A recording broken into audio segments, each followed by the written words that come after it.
Good morning and welcome to path of evolution. આજે આપણે ભગવદ્ ગીતા એનો અધ્યાય જે 4 છે, જ્ઞાન કર્મ સંન્યાસ યોગ. જ્ઞાન યોગ સાંખ્ય યોગમાં આપણે જોયો, પ્રકરણ 2. કર્મયોગ પ્રકરણ 3માં જોયો. બરાબર. હવે એ બંનેમાં જે સંન્યાસ છે કે કર્મ કરવા છતાં કર્મયોગ કઈ રીતે થઈ શકે, બરાબર, એને સાચા અર્થમાં જ્ઞાનનો ઉપયોગ કેવી રીતે કરી શકાય, એનું નામ જ્ઞાન કર્મ સંન્યાસ યોગ.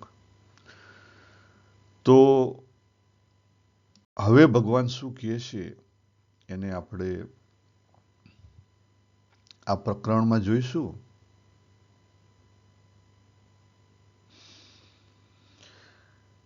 ભગવાને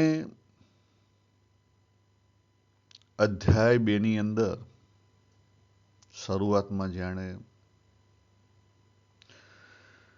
વાત કરી સાંખ્યની, સાંખ્ય જ્ઞાનની.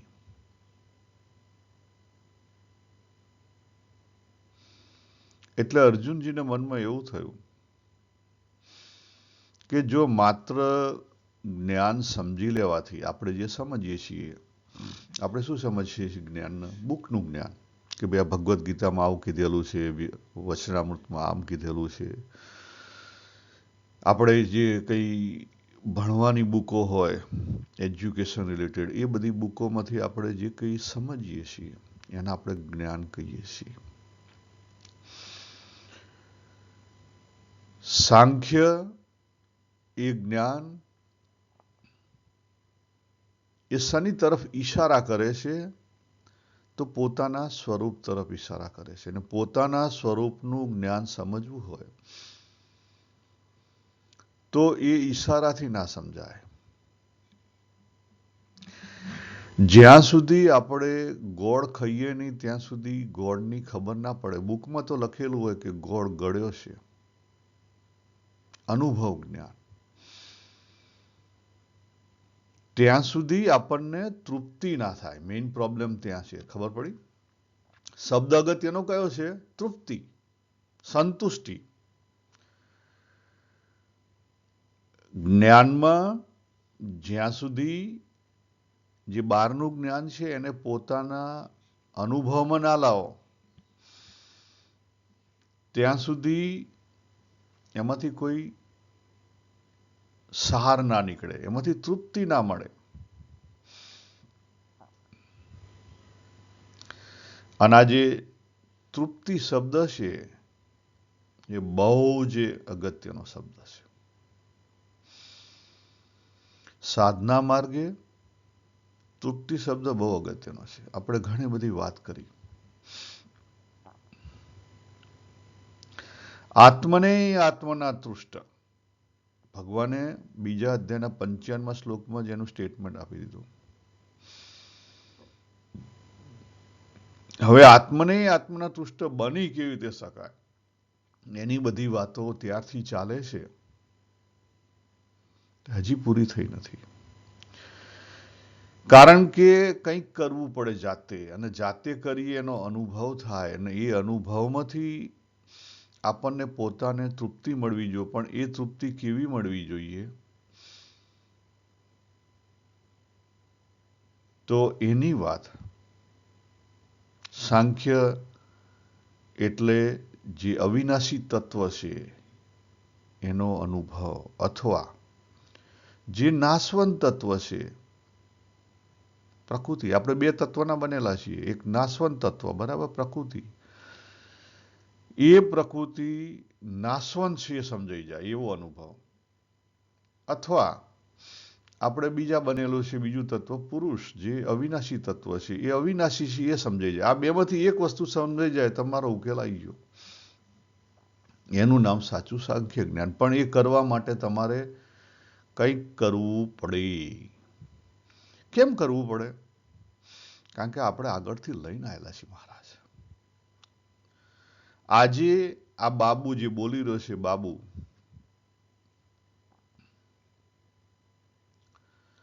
59 યર્સનો થયો, હજી એનો દેહ દોડી રહ્યો છે. કેમ દોડી રહ્યો છે? નૈયા ટૂઢે કિનારા, હજી અંદર એલી એનર્જી બહાર વહી રહી છે અને વહેતી રહેવાની. યાદ રાખો, તમે જીવન મુક્ત થશો તો પણ આગળના જન્મને લઈ અને જે એનર્જી તમને મળેલી છે એ વહેતી રહેશે જ અને એને વહેતી રાખવી પડશે જ. અને એને વહેતી રાખવા માટે જ આ સવારે ઉઠી અને એક પ્રકરણ લે છે. એક ખ્યાલ એના માટે જ છે આ, કારણ કે એનર્જી વહેવાની જ. તમે તમારી અંદર જે એનર્જી છે એને તમે ઓળખી અને સાચા માર્ગે નહીં ઉકેલ લાવો તો મુશ્કેલી વધારે થશે, ઓછી નહીં થાય.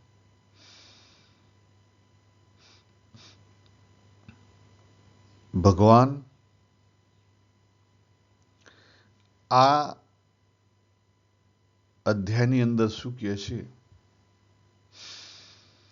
ભગવાનને કેવું છે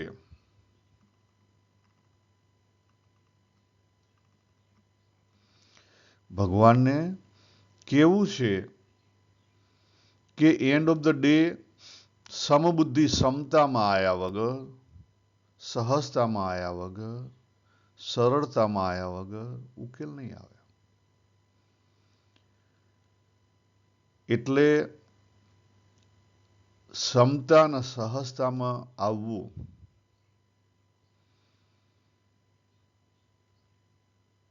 કેવી રીતે આવી શકાય? તો ભગવાન કહે છે કે જીવનમાં તમારે તમારું કર્તવ્ય કર્મ કરવું પડશે. હવે કર્તવ્ય કર્મમાં આપણને બહુ બધા પ્રશ્નો થાય છે. કર્તવ્ય કર્મ એ શબ્દ આપણને બહુ ઊંધા નાખે છે. સ્વધર્મ એ પણ આપણને ઊંધા નાખે છે. સ્વધર્મ અને કર્તવ્ય કર્મ આપણે સમજી શકતા નથી. તમારો ઇનર એટીટ્યુડ જુઓ, અંદરનો રસ જુઓ. આજે જીવનું બંધારણ થયું છે, આગળના કર્મોને લઈને જે બંધારણ થયું છે એને હથિયાર મળેલું છે. અંદરનો જે રસ હોય એને બહાર એવું કર્મ વાપરો કે જેથી કરીને સમબુદ્ધિ થાય, સમતા થાય. આ અગત્યનું છે. કર્મ પૂર્તિ માટે વપરાય તો આગની અંદર ઘી હોમ્યું. કર્મ નિવૃત્તિ માટે વપરાય, કામ નિવૃત્તિ માટે વપરાય તો આગની અંદર પાણી રેડ્યું. આટલું સમજી રાખો. પણ પહેલા સમજવું પડે ને કે કામના કઈ છે, કામના કઈ છે. આજે પેલી વાત થાય ને, તૃપ્તિ સંતોષ ક્યારે મળે? જ્યારે અંદરનો જે રસ છે, અંદરનો જે ઇનર એટીટ્યુડ છે એ બહાર રેલાય અને બહાર એવા કર્મમાં રેલાય જેને એ યોગ્ય છે તો સાચું.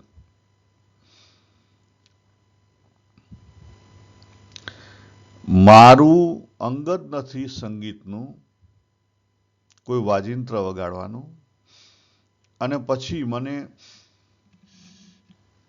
ફોર્સથી કોઈ વાજિંત્ર વગાડવા બેસાડે તો શું થાય? ક્રોધ આવે.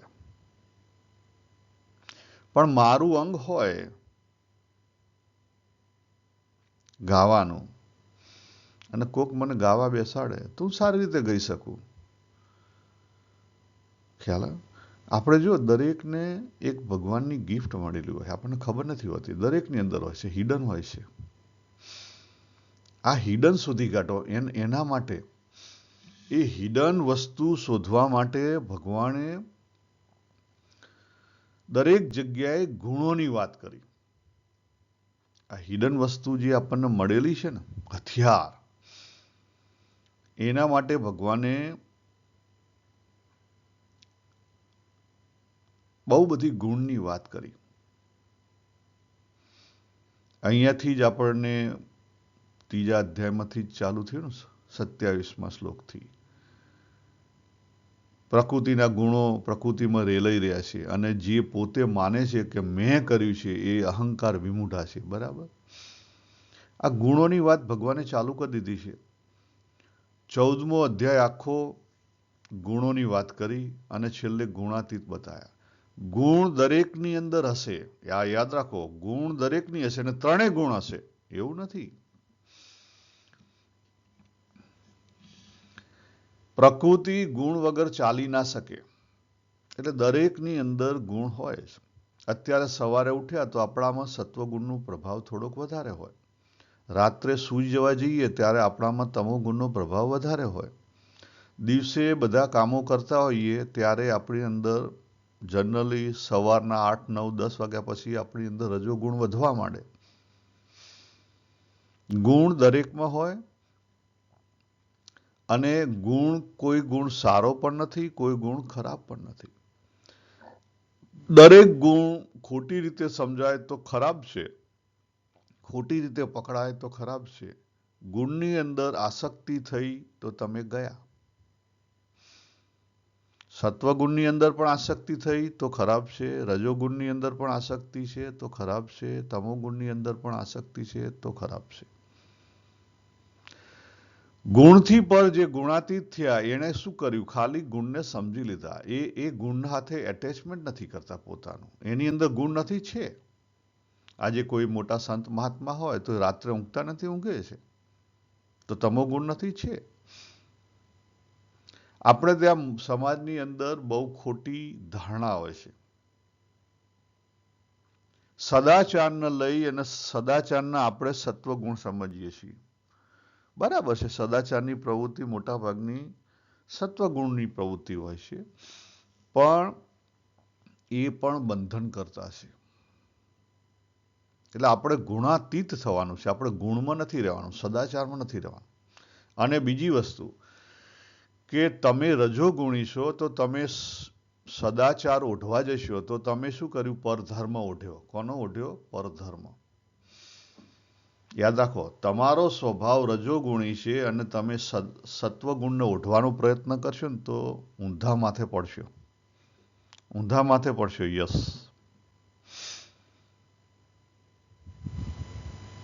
એ નહીં કરો.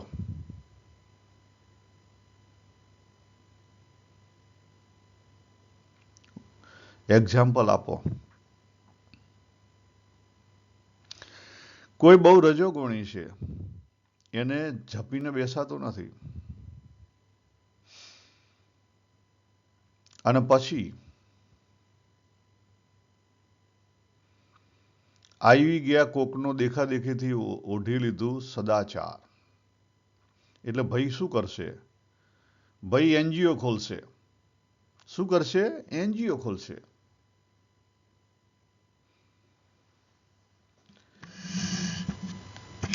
કે ભાઈ અમે આ સદાચારનું કામ કરીએ છીએ, અમે આ સંસ્થા ખોલી છે. પછી ડોનેશનો ઉઘરાવા જશે, કારણ કે પોતે તો પૈસા કમાયેલા નથી અને પોતાને જપ નથી. એટલે લોકો પાસેથી ડોનેશનો ઉઘરાવા જશે કે મારે અમે આ એનજીઓનું કામ કરીએ છીએ, તમે પૈસા આપો. તમે પૈસા આપો, અમે મેનેજ કરીએ આ કામ એનજીઓનું. અને પછી મેનેજ કેવી રીતે કરે?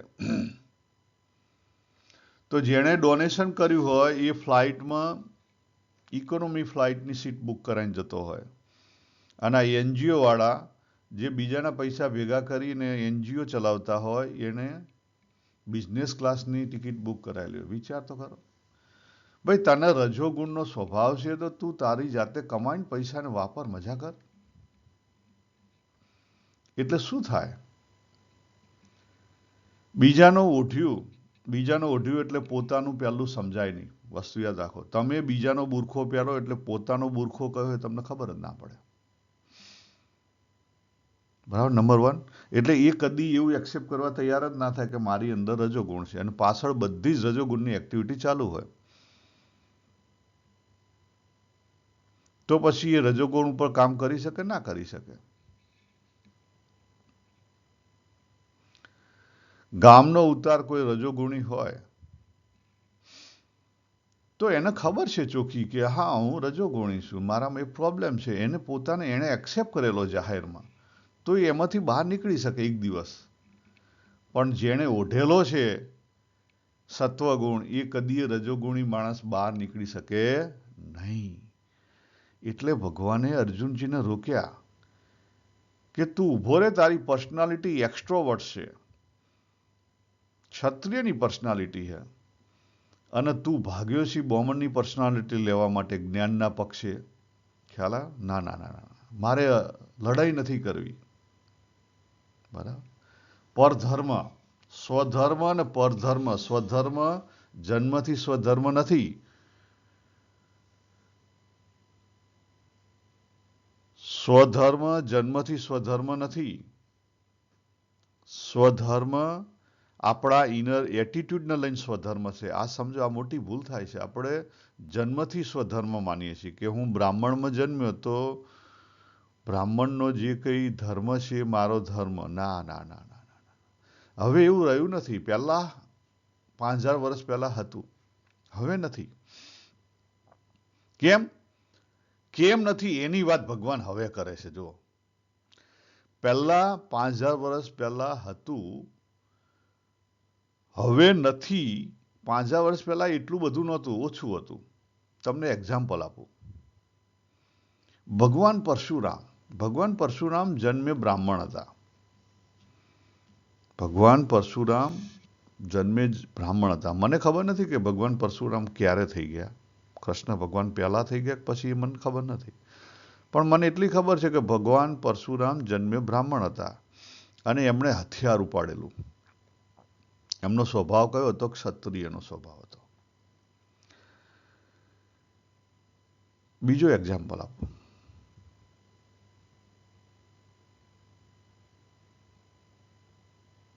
ભગવાન બુદ્ધ 2500-3000 વર્ષ પહેલા, બરાબર, જન્મે ક્ષત્રિય હતા. પણ એમનો ઇનર એટીટ્યુડ કયો હતો? બ્રાહ્મણનો હતો. જતા રહ્યા જંગલમાં. ભગવાન મહાવીર જન્મે ક્ષત્રિય હતા, જતા રહ્યા જો જંગલ. એટલે તમારી અંદર કયો ઇનર એટીટ્યુડ છે? કારણ કે હવે ઘણા બધા જન્મ કેવા હોય? સંજોગને લઈને. આ સંજોગને લઈને જન્મો કેમ થાય છે એનું રહસ્ય ભગવાન હવે આપણને પ્રગટ કરે છે. એ આપણે થોડુંક સમજીએ.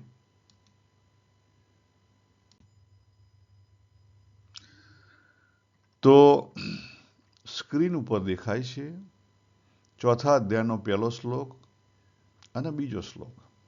આપણે બંનેનું સામાન્ય ભાષાંતર જોઈએ અને પછી એને સમજવાનો પ્રયત્ન કરીએ.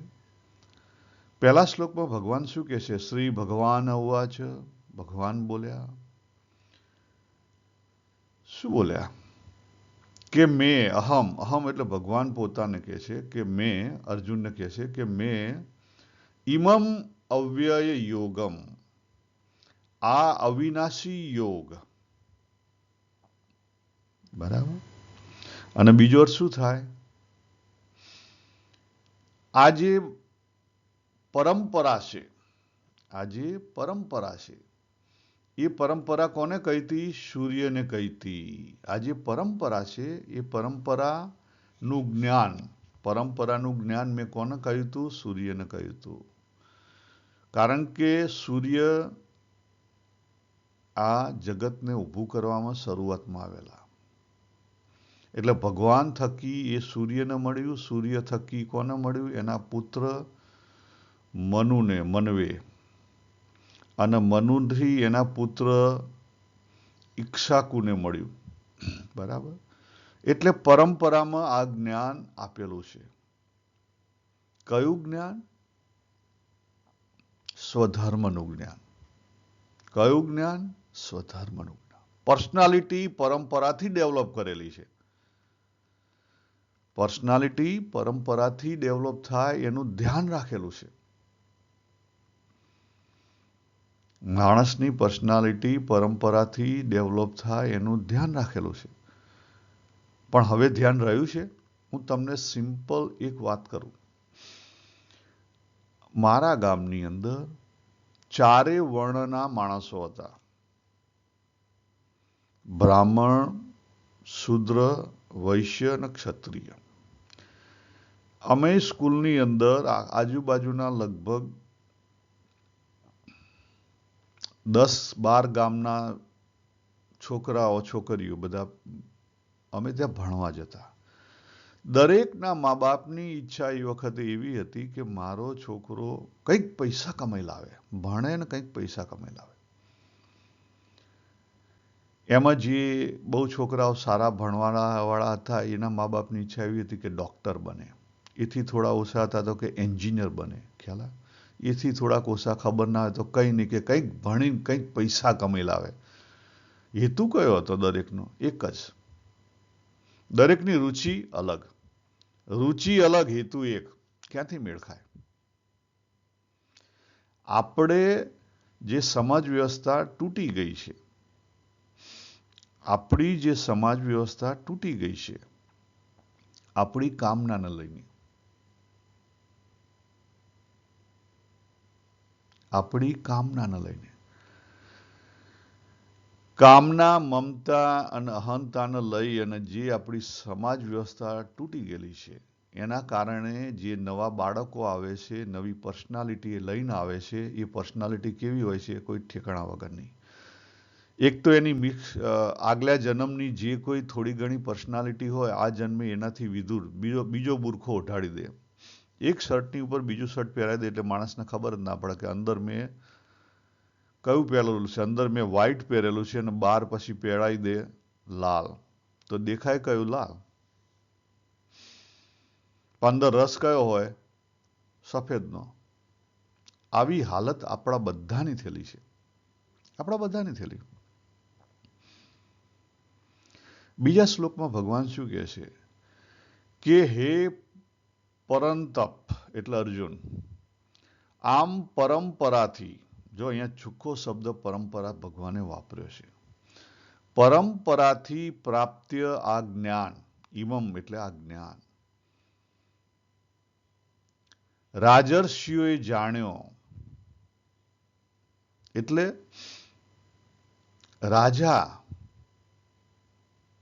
રાજાઓ આ શીખ્યા. પણ શરૂઆતમાં એવું નથી કે માત્ર રાજાર્ષિઓએ જીવ્યો. ખ્યાલ? એણે એની પ્રજામાં આપ્યો. જાણ્યો એટલે કારણ કે રાજા પોતે વહીવટ કરતો હોય, વહીવટદારે બધી વસ્તુની ખબર હોવી જોઈએ. પરિવાર, સમાજ, ગામ, બરાબર. એટલે જે કંઈ વહીવટદાર હતા, ઘર હોય તો ઘરની અંદર જે મુખ્ય વડીલ હોય એણે આ જ્ઞાન આપવાની જવાબદારી હતી. પણ આપ્યું? મેં જેમ છે તેમ મારા બાળકોને આપ્યું. તો મને હું કહું તો મારો જવાબ છે કે ના, એ વખતે મને એટલી ખબર નહોતી.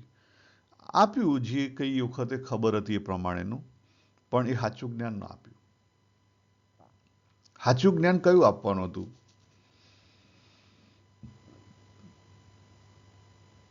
સાચું જ્ઞાન કયું આપવામાં હતું?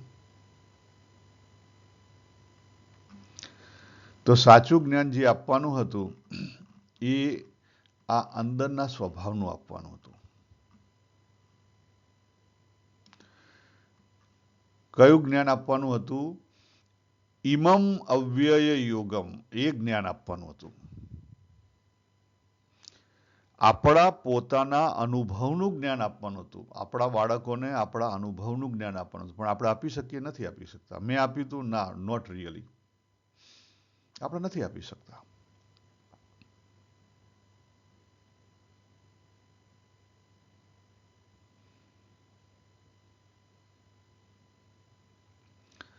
આગળ જે ભગવાને સાંખ્યની બધી જ્ઞાનની વાત કરી, એ જ્ઞાન અનુભવ જ્ઞાન છે. પણ આપણે સમજ્યા? આપણે સમજીને આપણા બાળકોને આપ્યું? આપણા બાળકોને શનો રસ હતો એ આપણે જાણ્યો? એ રસ એ આ દુનિયાની અંદર કેવી રીતે રેલાઈ શકે, એનો ઇનર એટીટ્યુડ આ દુનિયાની અંદર કેવી રીતે રેલાઈ શકે, એના માટે આપણે કોઈ પ્રયત્ન કર્યા? ના. ઘણા બધા કહે છે કે હા અમે કર્યા. કેવી રીતે કર્યા? હું તમને એક્ઝામ્પલ આપું. કેટલાક મા બાપના છોકરાઓ શરૂઆતમાં નાનું છોકરું હોય ને 8-10 વર્ષનું, પછી બધી પેલી મેચો જોવે, હા કરે ના કરે. એટલે છોકરો હોય તો ક્રિકેટની મેચ જોવે, આ છે પેલું છે, અને એને એની અંદર રસ હોય પછી એને એની અંદર ટ્રેન કરે. બરાબર? તો એ ખોટું છે? ખોટું નથી. હું એવું નથી કહેતો ખોટું છે, પણ ખરેખર એને એમાં રસ છે? That's the first question. કે તમે એનો જે સુપરફિશિયલ રસ છે એને તમે ઘી હોમી રહ્યા છો. ખરેખર રસ છે? તમે ટેસ્ટ કર્યો છે?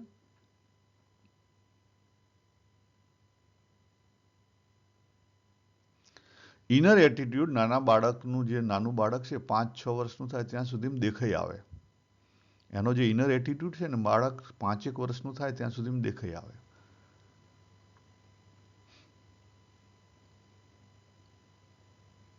ઘણીવાર બાળકને રીડિંગ ફાવતું હોય, પણ પછી રીડિંગની મા બાપે કાળજી ના રાખી એટલે બાળક શું વાંચે? પેલી જેમાંથી કંઈ ના મળતું હોય એવી બુકો વાંચે. એવી વાંચે છે ને? વાંચે છે. ઘણા બધાને એવો શોખ હોય, હાથમાં બુકો હોય.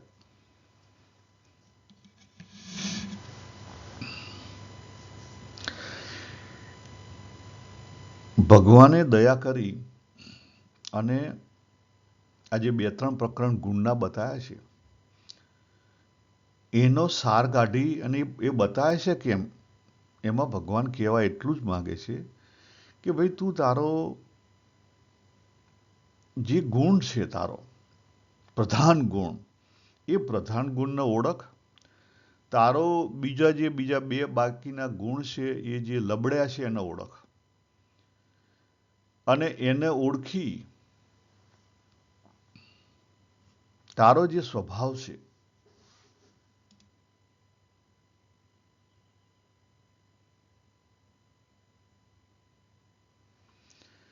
એ સ્વભાવના સાચા અર્થમાં વાપર. ભગવાને અહીંયા શું કીધું કે ઘણો સમય વીતી જવાથી તે યોગ એટલે જ્ઞાન આ પૃથ્વી લોકમાંથી લુપ્ત થઈ ગયું. પતી ગઈ વાત. જો આપણે આ બહુ સરસ બનાયેલું છે, ભગવાને જે જ્ઞાન આપેલું છે એના ઉપરથી. તો જેટલા મોર નીચે જાઓ એટલો શું થાય? એક્સ્ટ્રોવર્ટ સ્વભાવ હોય. જે દેખાય નીચે L4, L3, L4 એ એક્સ્ટ્રોવર્ટ સ્વભાવ હોય. L1, L2 એ ઇન્ટ્રોવર્ટ સ્વભાવ છે. માણસ જ્યારે જન્મે ને ત્યારે મિક્સ સ્વભાવ લઈને જન્મે, સમવેર L2 અને L3 ની વચ્ચે જન્મે. અને એ પછી એના મા બાપની જવાબદારી છે એનો સ્વભાવ ઓળખી અને એને સાચું જે શર્ટ છે કે જે કયા એને સાચું જે એના કપડાં સાચા પહેરાવે. મા બાપ એ સ્વભાવમાંથી ગયા તો ગયા. પહેલા શું હતું એ હું તમને કહી દઉં. પહેલા આપણે ત્યાં એજ્યુકેશન આવું કોમન એજ્યુકેશન નહોતું. બધી જગ્યાએ કોમન વસ્તુ નહોતી. કોમન વસ્તુઓ બધી ધીરે ધીરે આ ભગવાન 5000 વર્ષ પછી બધી કોમન વસ્તુઓ ધીરે ધીરે બધું મિક્સઅપ થવા માંડ્યું. પહેલા આવું બધું કોમન વસ્તુઓ નહોતી. સોનીનો દીકરો સોની પોતે એને તૈયાર કરતો. વણકરના દીકરાને વણકર પોતે તૈયાર કરતો. ખેડૂતના દીકરાને ખેડૂત પોતે તૈયાર કરતો. એનું જ્ઞાન આપતો બધું. અને એ તૈયાર થઈ અને એ કામની અંદર પરોવાય એટલે શું થાય? એને સહેજે રસ હોય. માણસને જેની અંદર સહેજે રસ હોય એ પ્રવૃત્તિ કરતા એ થાકે નહીં. એ પ્રવૃત્તિ કરતા થાકે નહીં. એને એમાંથી શું મળે? તૃપ્તિ મળે. આત્મને આત્મના તૃપ્ત, એને સંતુષ્ટિ મળે. બરાબર. એટલે શું થઈ ગયું? ઉદ્ધરે આત્મને આત્મના. એના બાપાએ એના માટે ઉદ્ધરે આત્મને આત્મના કરી નાખ્યું. એનું માઇન્ડ બીજે ભટકે જ નહીં. અને એના ત્યાં પછી જે કંઈ બાળકો આવે એ જે જીવ એમના ત્યાં આવવાના, એનું એટ્રેક્શન પણ ત્યાં જ હોય તો એ જીવ એમાં આવે. પણ એ જે ચક્કર ચાલતું ને, એ ચક્કર તૂટી ગયું. એટલે હવે જે જીવ તૈયાર જીવ હોય છે માના પેટમાં જવા માટે, 21મા વીકે જીવ લગભગ ફરતા હોય, જાય, એ વખતે જીવને પણ પોતાને ખબર નથી રહી કે સાલું મારો સ્વભાવ છે એના યોગ્ય આ છે કે નહીં. એટલે ધીરે ધીરે આ પરંપરા કેવી થઈ ગઈ? તૂટી ગઈ. આ પરંપરા કેવી થઈ ગઈ? તૂટી ગઈ. હવે એમાંથી બહાર નીકળવું બહુ અઘરું છે. અઘરું છે, યસ, બહુ અઘરું છે. એટલા માટે આપણે આજે યુગની અંદર નીચે જઈ રહ્યા છીએ. સતયુગથી જે ચાલુ થયું, બરાબર, અત્યારે કળિયુગે આવીને ઉભા રહ્યા. સતયુગથી તેતરા, તેતરાથી દ્વાપર, દ્વાપરથી હવે કળિયુગ, કળિયુગમાં નીચે જઈ રહ્યા છીએ. બરાબર. એનું શું કારણ છે? એક મોટામાં મોટું કારણ આ છે, આપણી સમાજ વ્યવસ્થા. આપણે જે ઈચ્છીએ છીએ, જો ખરેખર તમે આ સાંભળ્યું હોય, તમે સમજતા હો, તો તમારા બાળકોને એટલીસ્ટ એની રુચિ ઓળખજો, એની રુચિ સમજજો અને એ પ્રમાણે એને ટ્રેન કરજો, તો એનો ઉકેલ આવશે. બીજી વસ્તુ, તમે તમારી પોતાની રુચિ સમજજો. ભલે તમારી પાસે જેટલા વર્ષો બાકી રહે એટલા. આપણને કોઈને ખબર નથી કે આપણો દેહ ક્યારે પડી જવાનો છે. રુચિ સમજીને એમાં તમે ઊંડા ઉતરશો તો તમને એટલી શાંતિ રહેશે, અને શાંતિ રહેશે તો બીજું તત્વ દેખાશે. આપણે ત્રીજો જોઈએ અને ચોથો શ્લોક અહીંયા જે આપેલો છે. ભગવાન કહે છે કે તું મારો ભક્ત અને સખા મિત્ર છે, માટે આજે પુરાતન યોગ એટલે બહુ જૂનો યોગ આજે મેં તને કહ્યો, કેમ કે આ ઘણું ઉત્તમ રહસ્ય છે. જો ઉત્તમ રહસ્ય, ભગવાને રહસ્યની વાત કરી, ઉત્તમ રહસ્ય.